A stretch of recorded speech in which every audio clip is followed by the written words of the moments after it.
एक तरफ जहां केंद्रीय विश्वविद्यालय को लेकर कांगड़ा में जोर आजमाइश का मुकाबला त्रिकोणीय हो चुका है, वहीं शाहपुर में ये मुकाबला घरेलू कलह का बन चुका है। दरअसल कांग्रेस कमेटी के प्रदेश महासचिव केवल सिंह पठानिया शाहपुर से केंद्रीय विश्वविद्यालय के अस्थायी कैंपस को किसी भी सूरत में यहां से शिफ्ट नहीं होने देना चाहते और उनकी ओर से बकायदा 3 से 4 चरणों में प्रदर्शन का आगाज किया जा चुका है। सबसे पहले उनकी तरफ से मुख्यमंत्री और प्रधानमंत्री के नाम ज्ञापन सौंपा गया है, जिसमें सीयू के कार्यकारी कुलपति और रजिस्ट्रार की नियुक्तियों को लेकर सवाल पूछा गया है। इसके बाद नोटिफिकेशन और लैंड ट्रांसफर पर श्वेत पत्र जारी करने की मांग की गई है। इसी कड़ी में केवल पठानिया की अगुवाई में सीयू के शाहपुर स्थित कैंपस में पहुंचे लोगों, कारोबारियों और छात्रों ने धरना प्रदर्शन किया और शाहपुर में सीयू के कुछ स्कूलों को खोलने की मांग की। इस दौरान केवल पठानिया ने कहा कि इस मुद्दे को वो मुख्यमंत्री और सांसद के समक्ष उठाएंगे और मांग करेंगे कि हमीरपुर के सांसद अनुराग ठाकुर, जो कि 30 से 70 के भागों में इस संस्थान को बांटना चाहते हैं, वो बेशक ऐसा करें, लेकिन मेडिकल कॉलेज, डेंटल कॉलेज जैसे सेंटर्स को सीयू प्रशासन ने बंद करने के लिए केंद्र को लिखा है। उन्हें वो बंद न करें, बल्कि उन्हें ही शाहपुर के इन सेंटरों में चलने दें, ताकि यहाँ जो लोग इतनी बड़ी इन्वेस्टमेंट कर चुके हैं उस पर आंच न आए। साथ ही उन्होंने शाहपुर की विधायक और कैबिनेट मंत्री सरवीण चौधरी से भी इस मुद्दे पर अपनी स्थिति स्पष्ट करने की बात कही। आज हमारा इस आंदोलन का ये पार्ट तीसरा था, जो कि हमने पत्रकार सम्मेलन में कहा था। आज केंद्रीय विश्वविद्यालय परिसर में हमारा ये 1 घंटे का धरना था। इससे हमने धरने के द्वारा हम वर्तमान जो हिमाचल प्रदेश के मुख्यमंत्री और केंद्रीय मंत्री अनुराग जी हैं, जो 70-30 की बात की है, उस पर हम चाहते हैं कि शाहपुर के अंदर भी जो पार्ट 30% पार्ट की हमने बात की है वो यहाँ चले। उसको लेकर हमारा ये आधा 1 घंटे का धरना था। इसके बाद क्योंकि पहला पार्ट था हमारा मुख्य जिलाधीश महोदय को ज्ञापन देना, वो पिछले कल हमने ज्ञापन दिया। अब हम सांसद महोदय से भी मिलेंगे, आदरणीय किशन कपूर जी से, और मुख्यमंत्री जी महोदय से भी मिलेंगे और उनसे ये कहेंगे कि हमारा हक जो है वो दे। समय लगेगा तो अगर मांगेंगे हम अनुराग ठाकुर जी से, क्योंकि पहले अपनी बात रखनी चाहिए, जिससे कि हम चाहते हैं कि राजनीतिक आंदोलन चलते हैं, अगर इस पे ही हमारा कहीं सोल्यूशन निकल जाए तो हमारी पहली प्रार्थना तो ये रहेगी। तो वो आज धरना प्रदर्शन है। हम उनको जो सोए हुए हैं उनको हम जगाना चाहते हैं, स्थानीय विधायिका को, स्थानीय MP को, मुख्यमंत्री को, कि भैया शाहपुर के साथ आप न्याय करो, विनम्र प्रार्थना है। इसलिए हमने धरना प्रदर्शन रखा। मैं इसके बारे में नहीं कहूँगा कि उसमें लगातार उस वक्त मुख्यमंत्री प्रेम कुमार धूमल जी हुआ करते थे, बीच में फिर कांग्रेस की सरकार आई, तो कुल मिलाकर ये फॉरेस्ट क्लियरेंस का मामला जो है लगभग 8-10 साल चला गया। उसमें जो एक पत्रकार बनूंगा, स्टूडेंट का कुल मिला के स्टूडेंट का बहुत नुकसान हुआ है। इसमें मैं खुद भी मानता हूँ, चाहे पार्टी ए हो या बी, मैं उस दिन भी कहा था कि पार्टी ए हो, स्टूडेंट का बहुत नुकसान हुआ है। तो हम ये चाहते हैं कि अब ये लंबा ना चले। जो ये भी नहीं है धर्म, हम लड़ाई लड़ते रहे शाहपुर, धर्मशाला, देरा। जो देरा में आपने देखा होगा विश्वविद्यालय के अंदर, दिल्ली विश्वविद्यालय नॉर्थ कैंपस लग गया है, साउथ कैंपस लग गया है, ईस्ट कैंपस लग गया है, वेस्ट कैंपस लग गया है। हमारा जो बिल्डिंग, जो इंफ्रास्ट्रक्चर यहाँ बना हुआ है ना, वो यहाँ बन जाए। धर्मशाला में जो ज़मीन है वो धर्मशाला में बन जाए, और देरा में जो पार्ट इन्होंने अगर ट्रांसफ़र किया भी है, अब जिसका हम वाइट पेपर मांग रहे हैं, वो वहाँ बन जाए। कुल मिलाकर सुचारू रूप से विश्वविद्यालय बड़ा मंदिर चल पड़े। हमारी इस धरने प्रदर्शन से यही मांग है कि जो यहाँ का हक है, यहाँ जो शैक्षणिक वातावरण बना और यहाँ की रोजी रोटी में लोगों को जो है थोड़ी मदद मिली है, उसके लिए हमने अपनी ये संघर्ष हमने जारी रखा है। ये अब तो ये 100 कनाल ज़मीन यहाँ के लोगों ने गवर्नमेंट एजुकेशन विभाग में दी है, और जो सेंट्रल यूनिवर्सिटी में अभी भी देरा में ज़मीन हुई है वो भी एजुकेशन के विभाग में हुई है।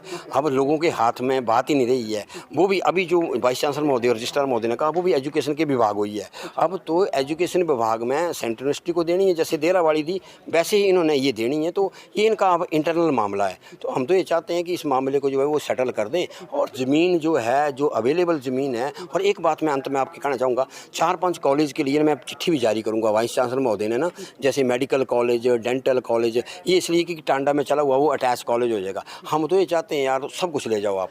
जो 4-5 कॉलेज आपने बंद रखने के लिए केंद्र के मंत्री को लिखा है, उसको शाहपुर में चला दो, जिससे कि इस बिल्डिंग का भी सदुपयोग हो जाए और शैक्षणिक वातावरण भी हमारे इलाके में बना रहे। यानी आप कुल मिलाकर शैक्षणिक संस्थान को चलाने के लिए, चाहे वो कोई भी संस्थान क्यों ना हो जाए, हम यही चाहते हैं कि यहाँ जो इन्होंने 19 करोड़ रुपया केंद्र सरकार ने खर्च किया हुआ है, और शिक्षा का माहौल जो यहाँ बना हुआ है, हम यही चाहते हैं। और मैं चाहता हूँ कि वाइस चांसलर महोदय और रजिस्ट्रार महोदय जो ये राजनीति कर रहे हैं ना, जिन्होंने रेगुलर पे ली है, उसकी तो इंक्वायरी हमने डिमांड करनी। और मैं आपको बता दूँ, ये चिट्ठी मैंने माननीय मुख्यमंत्री को लिखी है और 24 तारीख को उसको मैं दूंगा भी, जिसमें मैंने क्लियर कट लिखा है कि एक तो यहाँ का जो है क्लासेज यहाँ चलनी चाहिए। दूसरा वाइट पेपर मांगा है हमने इसका अपना जो इन्होंने ट्रांसफ़र ऑफ लैंड बनाई है।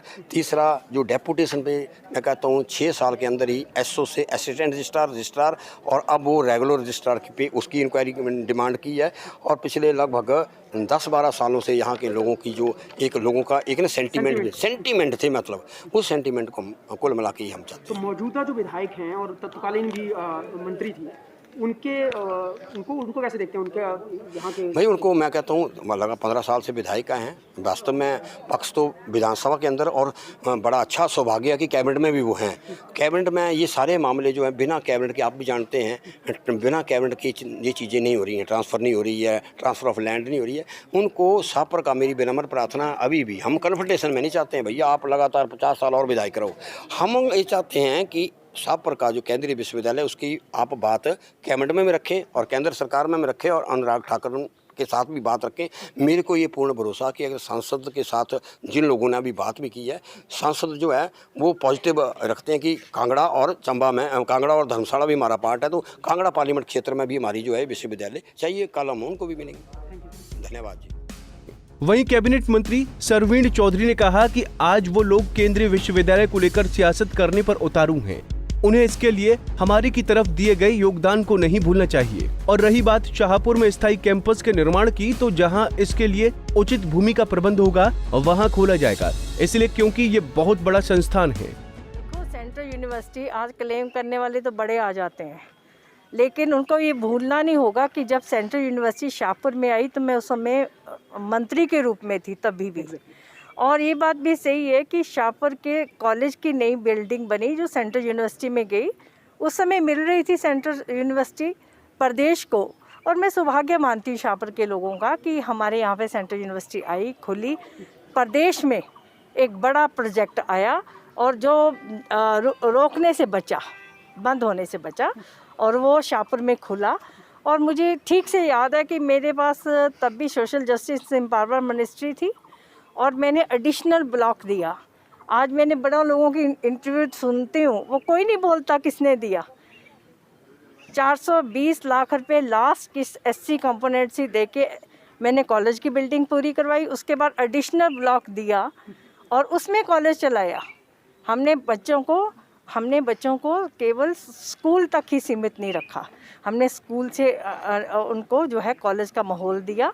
और उसमें जो हमारा ब्लॉक था, SC कंपोनेंट का जो ब्लॉक था वो बना और उसमें कॉलेज जो है वो चला है।